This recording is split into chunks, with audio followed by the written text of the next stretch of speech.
여러분은 하나님께서 이 세상을 창조하신 이래로 가장 큰 사건이 무엇이었다고 생각하십니까?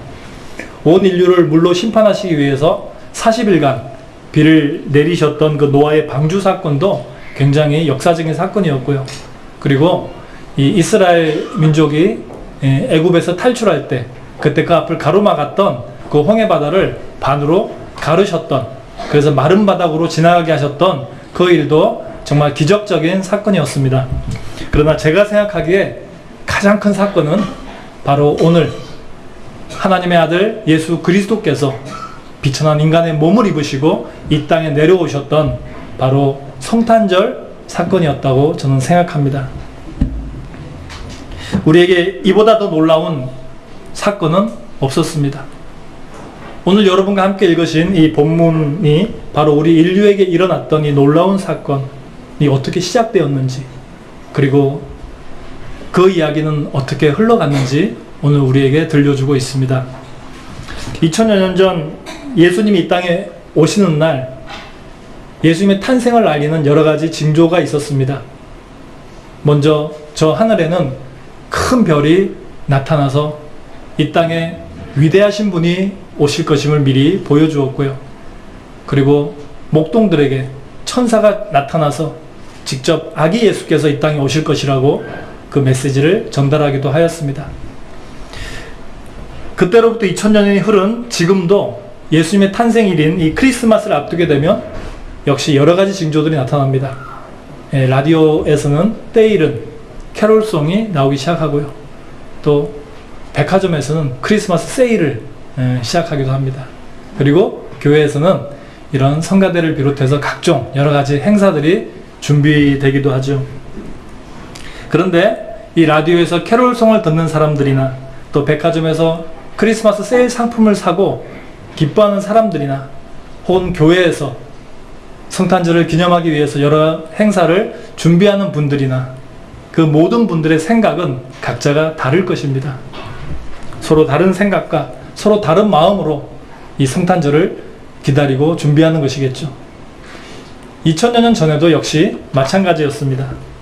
주님이 태어나셨던 그날 서로 다른 마음으로 아기 예수를 맞이했던 사람들이 있었습니다. 오늘 이 시간에는 이 땅에 오셨던 예수님을 서로 다른 생각으로 다른 마음으로 맞이했던 그 사람들에 대해서 알아보고, 과연 우리가 아기 예수를 어떤 마음으로 고대해야 되는지, 기다려야 하는지 한번 생각해보는 그런 시간들을 가져보겠습니다. 1절, 2절 말씀을 같이 한번 읽겠습니다. 1절, 2절입니다. 시작. 헤롯 왕 때 예수께서 유대 베들레헴에서 나시매 동방으로부터 박사들이 예루살렘에 이르러 말하되 유대인의 왕으로 나신 이가 어디 계시냐? 우리가 동방에서 그의 별을 보고 그에게 경배하러 왔노라 하니. 네, 앞에서 말씀드린 대로 예수 그리스도가 이 세상에 오신 것은 인류 역사상 최대 사건입니다. 하나님의 아들이 다른 곳도 아닌 아주 작은 마을 베들레헴에서, 더군다나 그 추한 마국간에서, 그 구유 위에서 탄생하셨습니다. 지금도 이 베들레헴에 가면요, 구유교회라고 하는 것이 있다고 합니다. 예수님이 태어나셨던 구유를 그대로 보존해서 그 위에다가 교회를 세우고 지금까지도 기념하고 있는데, 그 교회 이름이 구유교회라고 합니다. 조금 특이한 것은 오늘 본문인 마태복음에서는 예수님이 태어나신 곳을 굳이 구유 혹은 외양간이라고 표현하지 않고 집이라고 표현하고 있습니다.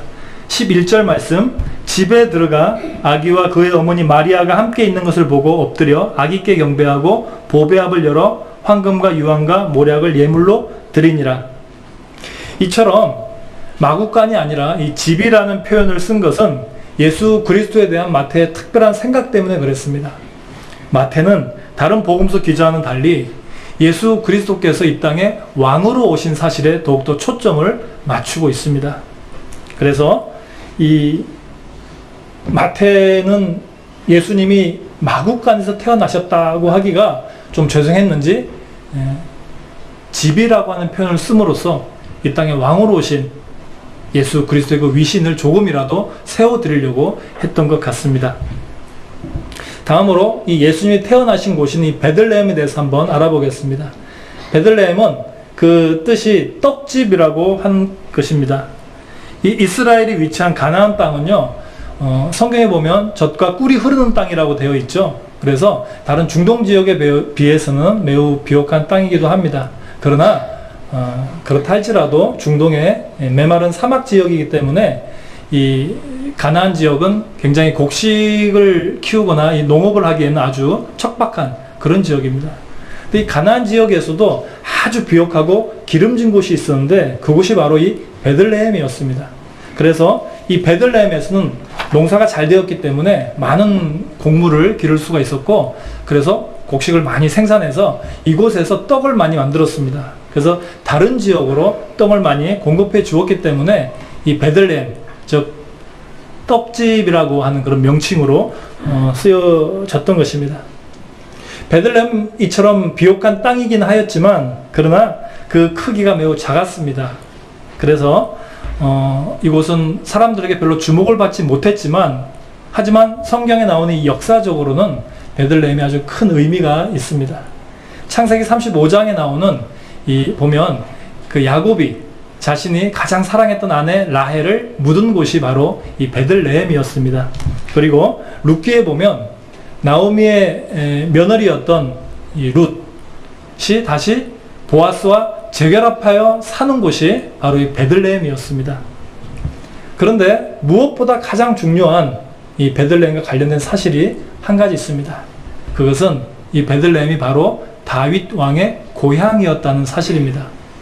그래서 성경에서는 이 베들레헴을 또 다른 이름으로 부르고 있는데 그것은 바로 다윗의 성입니다. 베들레헴은 다윗의 성이라고 불렸던 바로 다윗이 태어난 그 고향이었습니다. 그런데 베들레헴이 다윗의 고향이라는 사실과 그리고 그 베들레헴에서 예수님이 태어나셨다는 사실이 무엇이 그리 크게 중요한 것일까요? 그것은 바로 하나님의 약속 때문에 그렇습니다. 수천 년 전에 하나님은 약속하셨습니다. 다윗의 혈통을 통해서 메시아를 보내어 주시겠다고 우리 주님께서 약속하셨기 때문에 이러한 하나님의 약속을 생각했을 때 다윗의 고향인 이 베들레헴에 예수님이 태어나셨다라고 하는 것은 우연한 사건이 아닌 바로 하나님이 계획하시고 오래전부터 준비하고 계신 역사적인 사건이었다고 하는 것을 우리가 다시 한번 확인할 수 있는 것입니다. 사실 이 베들레헴에서 아기 예수가 탄생하실 것이라는 이 사실은요, 이 구약에서 이미 오래전에 예언되어 있었습니다. 오늘 본문 5절, 6절 말씀, 이르되 유대 베들레헴이오니 이는 선지자로 이렇게 기록된 바, 또 유대 땅 베들레헴아 너는 유대 고을 중에서 가장 작지 아니하도다. 내게서 한 다스리는 자가 나와서 내 백성 이스라엘의 목자가 되리라 하였음이니이다. 네, 지금 읽으신 이 말씀은요, 구약성경 미가서 5장 2절 말씀에 기록되어 있는 것을 인용하고 있는 것입니다. 한번 미가서 5장 2절 원문에 어떻게 나와 있는지 우리가 한번 확인해 보시겠습니다. 미가서 5장 2절 말씀 같이 한번 읽습니다. 시작. 베들레헴 에브라다야 너는 유다 족속 중에 작을지라도 이스라엘을 다스릴 자가 내게로 나올 것이라. 그의 근본은 상고에 영원히 있느니라. 네, 영원에 있느니라. 네, 이것으로 봐서 많은 사람들이 오래전부터 미가 선지자의 이 예언에 의하여 아기 예수가 베들레헴에서 다윗의 혈통으로 태어날 것이라는 사실을 이미 알고 있었던 것입니다. 그러면 이제부터는 예수님께서 태어나셨던 그 시기가 언제쯤이었는지를 한번 알아보겠습니다. 예수님은 헤롯 왕이 이스라엘 다스릴 때 오셨는데요. 이 헤롯 왕은 그 족보를 한참 그 위로 거슬러 올라가면 야곱의 형 있었죠. 야곱의 형이었던 에서, 에서의 바로 직계 후손이 바로 이 헤롯 왕이었습니다. 원래 이 에서와 야곱은 조금 사이가 안 좋았고 이후에도 에서의 그 후손들은 에돔족이라고 불렸는데 이 에돔 족속과 이스라엘 족속은 좀 서로가 사이가 안 좋은 그런 사이였습니다. 그래서 헤롯 왕도 평소에 자신의 사촌격인 이 이스라엘 민족들을 그렇게 좋아하지 않았다고 합니다. 이 헤롯 왕은 로마가 이스라엘 침공할 때 그 이스라엘 내부의 여러 가지 군사 비밀들을 이 로마 정부에 알려주었습니다. 그래서 이스라엘이 로마에 침략당하고 결국 정복당하는데 아주 중요한 역할을 했던 사람이 바로 이 헤롯 왕입니다. 이 공으로 인해서 당시 로마 황제였던 안토니오 시저, 시저로 다 아시죠? 이 시저가 로마 이스라엘 정복을 도왔던 이 헤롯을요, 이 이스라엘의 분봉 왕으로 세우게 됩니다. 당시 로마의 식민지 정책은요, 식민지를 만들게 되면 먼저 로마에서 로마 총독을 파견합니다. 그리고 먼저 안정화시킨 다음에 안정이 되고 나면 그 식민지 사람들 중에 로마 정부를 잘 따를 수 있는 어떤 사람을 뽑아서 그 지역을 다스리는 분봉왕으로 세우는데, 이때 처음으로 세워진 왕이 바로 이 분봉왕 헤롯이었던 것이죠. 근데 우리가 여기서 조금 구별해야 될 것은, 헤롯이라고 하는 것은 제가 좀 전에 말씀드린 이 분봉왕이라고 하는 이 관직입니다. 헤롯은 사람의 이름이 아니고요, 관직을 의미합니다. 즉 그 식민지를 다스리는 분봉왕을 로마에서는 다 헤롯이라고 불렀던 것이죠. 그래서 여러분이 성경에서 보면 이 헤롯 왕이 아기 예수님 때부터 해서 나중에 계속해서 헤롯 왕이 나옵니다. 사도행전 때까지. 그 헤롯 왕은 동일한 사람이 아니라 이 헤롯이라고 하는 관직을 가졌던 여러 사람들이라고 하는 것을 여러분들 이해하시면 좋겠습니다. 이 헤롯은요, 초기에는 하나님을 잘 섬겼습니다. 그리고 성전도 지었고요, 또 백성들의 어려움을 구제하기 위해서 이 자신의 금 그릇을 녹여서 이 백성들에게 나누어 주었다고 하는 그런 기록도 있습니다. 그런데 이랬던 왕이 나이가 들면서 점점 욕심이 많아지고 또 왕권을 빼앗기게 될까봐 두려움에 휩싸여서 이 악정을 행하는 그런 아주 안 좋은 왕이 되고 말았습니다. 결국 자신의 아내와 장모, 그리고 아들, 친아들과 친손자까지도 혹시 자기의 왕권을 빼앗아 갈까봐 두려워서 그들마저 다 죽이는 그런, 정말 세계 역사상 그 유례를 찾아볼 수 없는 아주 악랄했던 왕이 바로 이 헤롯 왕이었습니다. 또 이것과 함께 이 역사상 기록되어 있는 헤롯의 만행이 바로 여러분 잘 알고 계시는, 당시 예수님을 죽이기 위해서 이 베들레헴과 그 인근 도시까지 2세 이하의 아이들을 모두 학살하는, 정말 전무후무한 그런 영아 대학살극을 벌인 사람이 바로 이 헤롯 왕이었던 것이죠. 이처럼 난폭한 헤롯 왕이 다스리고 있을 때, 바로 이때 아기 예수가 이 땅에 오신 것입니다. 지금까지 예수님이 태어나셨던 이 시대적 상황에 대해 설명드렸고요. 이제부터는 아기 예수의 탄생에 각각 서로 다른 반응을 보였던 이 세 종류의 사람에 대해서 함께 알아보겠습니다. 첫 번째로는 방금 살펴보았던 이 헤롯 왕과 그의 수족들입니다. 오늘 본문 3절 말씀입니다. 헤롯 왕과 온 예루살렘이 듣고 소동한지라. 3절 말씀에 지금 보니까 동방 박사들이 유대인의 왕으로 나신 아기 예수를 찾으러 왔다라고 하니까 헤롯 왕과 온 예루살렘이 소동하였다라고 나오고 있습니다. 이 헤롯 왕은 좀 전에 말씀드린 것처럼 자신의 왕권을 지키기 위해서는 누구까지 죽였습니까? 자신의 아들까지, 자신의 친손자까지 죽였던 아주 잔인한 사람입니다. 그래서 이 헤롯 왕이 다른 유대인의 왕이 났다는 소식을 듣고 이렇게 소동하였다고 하는 것은, 이 소동이라고 하는 것은 놀라고 당황하였다라는 뜻이거든요. 이렇게 놀라고 당황했다라고 하는 것을 이해할 수 있습니다. 그런데 오늘 말씀해 보니까 이 헤롯 왕뿐만이 아니라 온 예루살렘이 듣고 소동하였다 그랬습니다. 아니, 예루살렘에 살아가는 다른 사람들은 왜 헤롯 왕도 아닌데, 왕도 아닌데 다른 유대인의 왕이 났다고 해서 그렇게 놀라고 당황했을까요? 당시 예루살렘에 살고 있던 사람들은 모두가 다 이 헤롯 왕에게 줄을 대고 살았던, 혹은 로마 정부에게 잘 보여서 그 덕으로 살고 있었던 사람들입니다. 그들은 이스라엘 민족의 미래에는 아무런 관심이 없었습니다. 오직 자신의 삶만이 중요했던 그런 사람들이었죠. 그들은 동족의 앞날을 걱정하기는커녕 이 헤롯 왕이나 로마에 빌붙어서 자신들의 호화로운 삶을 보장받았기 때문에 또 다른 새로운 왕이 나타났다는 소식에 걱정이 앞섰던 것입니다. 이제 새로운 왕이 나타나서 이 헤롯 왕이 쫓겨나고 로마 정부가 이제 더 이상 식민 정책을 펼 수 없다면 그동안 그들에게 빌붙어서 살았던 자신들의 삶은 어떻게 될 것인가? 그들의 걱정은 그것밖에 없었습니다. 혹시 예수 그리스도로 인해서 나의 소유를 빼앗기게 되지는 않을 것인가? 그들은 예수님을 경쟁자로, 그들의 삶의 경쟁자로 생각했던 것입니다. 그래서 그들은 이 새로운 왕이 오셨다는 소식에 그 새 왕으로 인해서 그동안 자기들이 가지고 있었던 모든 것들을 빼앗기게 될까봐 그 두려움에 크게 소동하고 있는 것입니다. 예수 그리스도는 어떤 분이셨습니까? 우리 주님은 이 땅의 모든 죄인들을 죄악에서 해방시키시고 사면시키시고 구원하시기 위해서 이 땅에 오신 왕이었습니다. 하지만 이 헤롯과 그 수족들에게는 자신들의 것을 모두 빼앗아가고 자신들의 인생의 주권을 다 가져가려고 하는 경쟁자에 불과했던 것이죠. 그래서 그들은 예수 그리스도의 탄생을 기뻐하고 즐거워하기보다 오히려 놀라고 당황하는 그런 모습을 보여주고 있는 것입니다. 이제 두 번째 부류의 사람들은 대제사장과 서기관들이었습니다. 4절에서 6절까지 말씀입니다. 왕이 모든 대제사장과 백성의 서기관들을 모아 그리스도가 어디서 나겠느냐 물으니 이르되 유대 베들레헴이오니 이는 선지자로 이렇게 기록된 바 또 유대 땅 베들레헴아 너는 유대 고을 중에서 가장 작지 아니하도다. 내게서 한 다스리는 자가 나와서 내 백성 이스라엘의 목자가 되리라 하였음이니이다. 이 대제사장과 서기관들은 어느 누구보다도 이 성경 말씀을 잘 알고 있었던 사람들입니다. 이들은 정말 모든 성경을 암송하고 있을 정도로 성경에 대해서는 아주 박학다식하였습니다.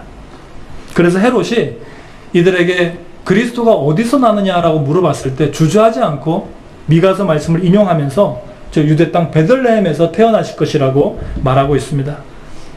그러나 그들은 이 예수 그리스도를 머리로는 알고 있었지만 그러나 마음으로는 우리 주님을 영접한 적이 없습니다. 당시 이스라엘의 대제사장은 아론의 후손들 중에 믿음이 특별한 사람들을 뽑았고 그래서 이 대제사장은 당시 이스라엘의 가장 큰 종교 지도자였습니다. 그들은 모든 백성들에게 하나님의 뜻을 알려줘야 하는 그런 직무가 있었던 사람이었죠. 또한 서기관들은 당시의 신학자들입니다. 그래서 그들은 이 성서를 해석하고 율법의 어려운 부분들을 쉽게 해석해서 백성들에게 이해시키는 그런 사람들이었죠. 그런데 아이러니컬하게도 그들은 이 성경을 매일같이 읽고 가르쳤지만 정작 이 성경에서 집중해서 설명하고 이야기하고 있는 예수 그리스도를 그들은 만나본 적이 없었습니다. 그들은 불쌍한 사람들이었습니다. 그들은 이 말씀을 암송하고 외우고 사람들에게 가르쳤지만 이 안에 계신 예수 그리스도는 만나본 적이 없었습니다. 여러분들이 이 성경을 읽는 목적이 무엇입니까?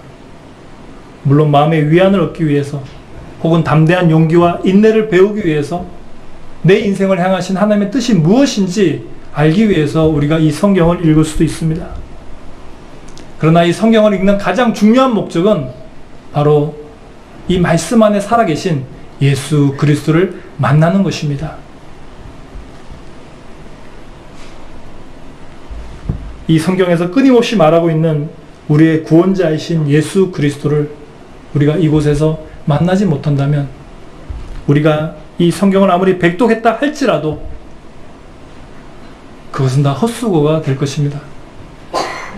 교회를 수십 년간 다녔고 우리 부모님이 아주 훌륭한 교회 장로님이고 권사님이고 집사님이고 또 내가 태중에서부터 교회를 다닌 모태 신앙인이라 할지라도 내가 이 성경을 통하여서 살아계신 예수 그리스도를 만난 적이 없다면 그래서 내 삶에서 예수 그리스도의 향기가 드러나지 않는다면 그동안의 우리의 모든 행위는 헛수고가 되는 것입니다. 우리는 어떻게 해야 이 성경 말씀 속에 계신 예수 그리스도를 만날 수 있는 것일까요? 잠언 8장 17절 말씀을 함께 읽겠습니다. 시작. 나를 사랑하는 자들이 나의 사랑을 입으며 나를 간절히 찾는 자가 나를 만날 것이니라. 아멘. 하나님은 누구를 사랑한다고 말씀하셨습니까? 나를 사랑하는 자들이 나의 사랑을 입는다고 그랬습니다. 또 누구를 만나주신다고 하셨습니까? 나를 간절히 찾는 자가 나를 만날 것이라고 말씀하셨습니다. 우리 안에 하나님을 향한, 예수님을 향한, 성령님을 향한 간절한 만나고자 하는 소망이 있을 때, 그때 우리 주님은 여러분들을 반드시 만나 주실 것입니다. 대제사장이나 서기관들은 그들의 탁월한 성경 지식을 바탕으로 베들레헴에서 예수 그리스도가 탄생할 것이라는 이 사실을 알고 있었지만, 그러나 그들에게는 그 아기 예수를 만나고 싶은 마음이 없었습니다. 그런 간절함이 없었습니다. 그래서 그들은 아기 예수를 만나게 해달라고 그들에게 찾아온 이 동방 박사들에게 베들레헴으로 가면 아기 예수를 만날 수 있다고 이야기는 해 주었지만, 정작 그들은 베들레헴으로 떠나는 동방 박사들과 함께 아기 예수를 만나러 가지 않았습니다. 왜 그랬다고요?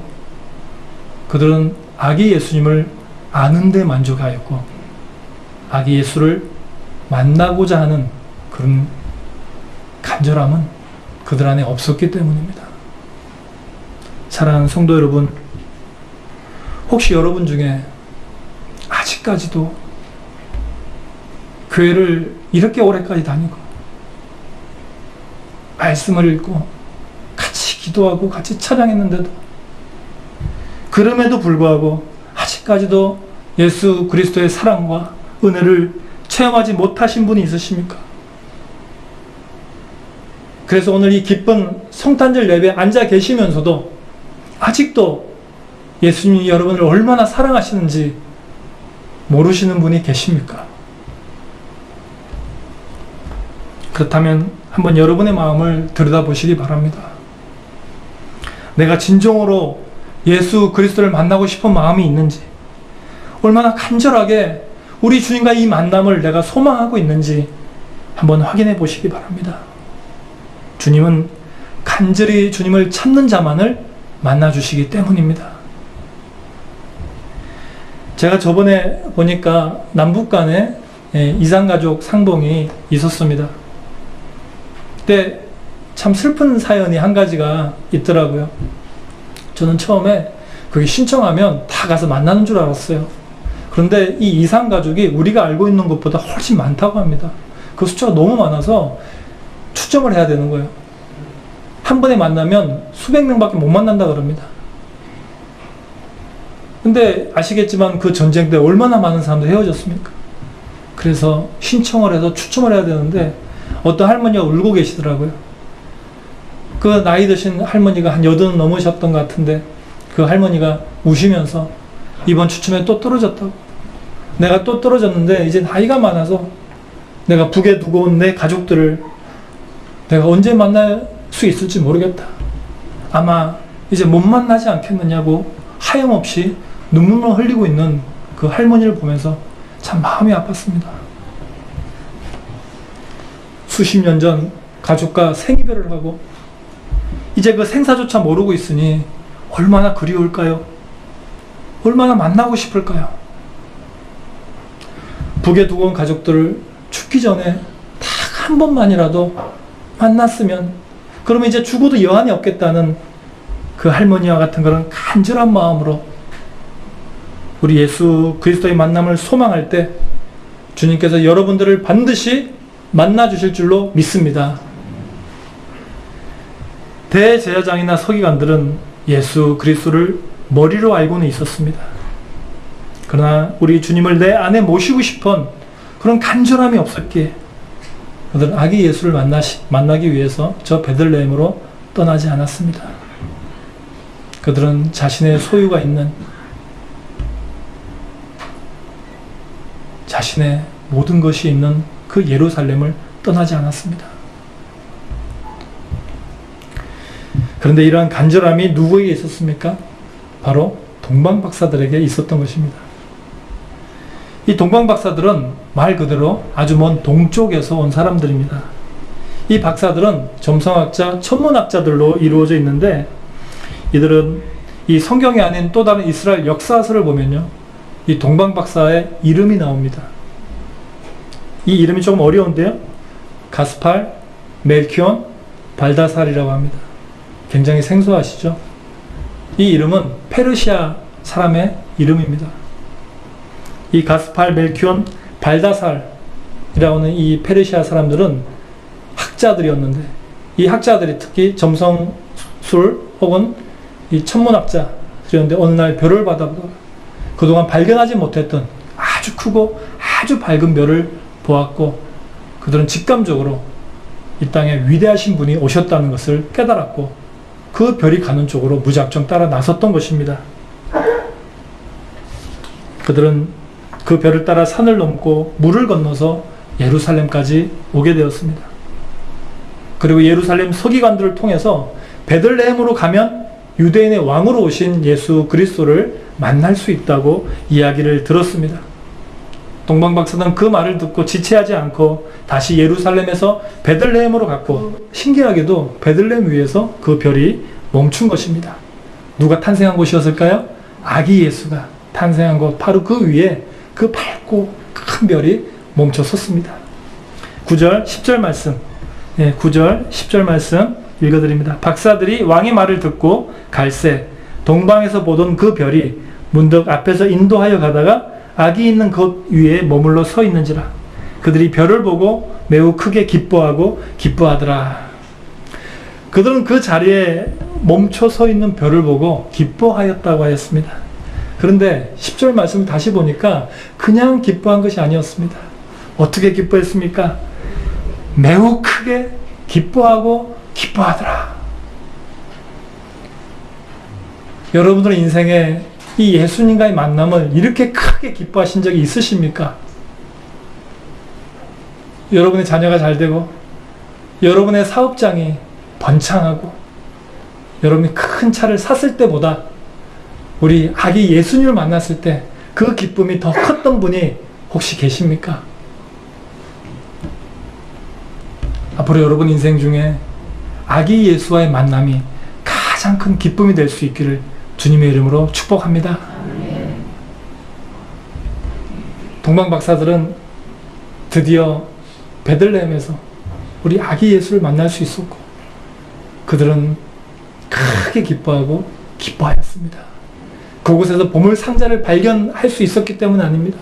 그곳에서 무슨 벼슬을 할 수 있었기 때문이 아닙니다. 그들은 주님과의 만남, 그것만이 가장 큰 기쁨임을 깨달았던 것입니다.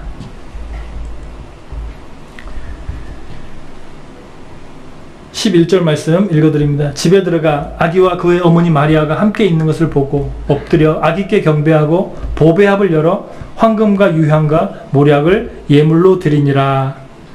동방박사 세 사람은 그동안 간절히 소망했던 이 아기 예수님과 감격적인 첫 만남을 하고, 이제 그동안 귀중하게 모셔왔던 보배함을 열어서 그 안에서 황금과 유향과 모략을 내어드렸습니다.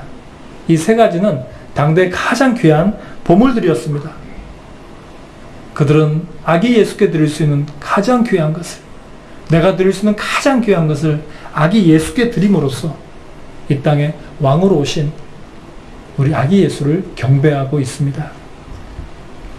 이 황금과 유향과 모략은 특별한 의미를 가지고 있는데요.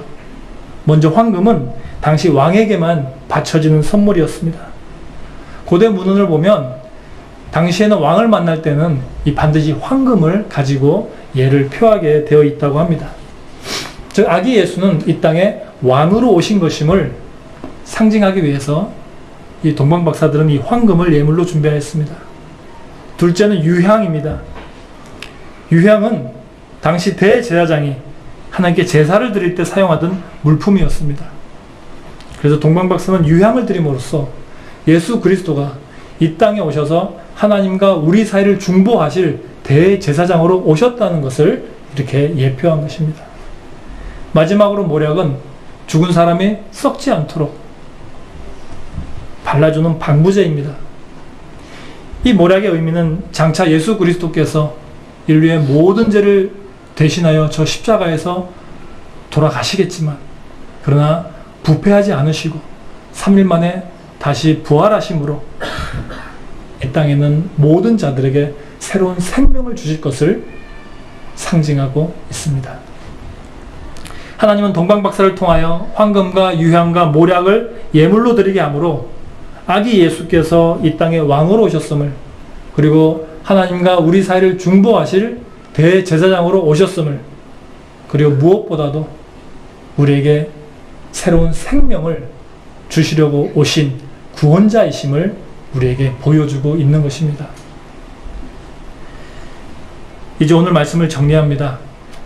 예수 그리스도께서 이 땅에 오신 것은 저희를 구원하시기 위하여 대신 저 십자가에 오르시기 위함이었습니다.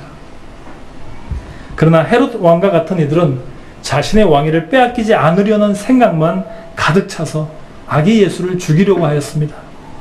또 이스라엘의 대제사장이나 서기관들은 성경을 통해서 아기 예수가 오신다는 사실은 알고 있었습니다.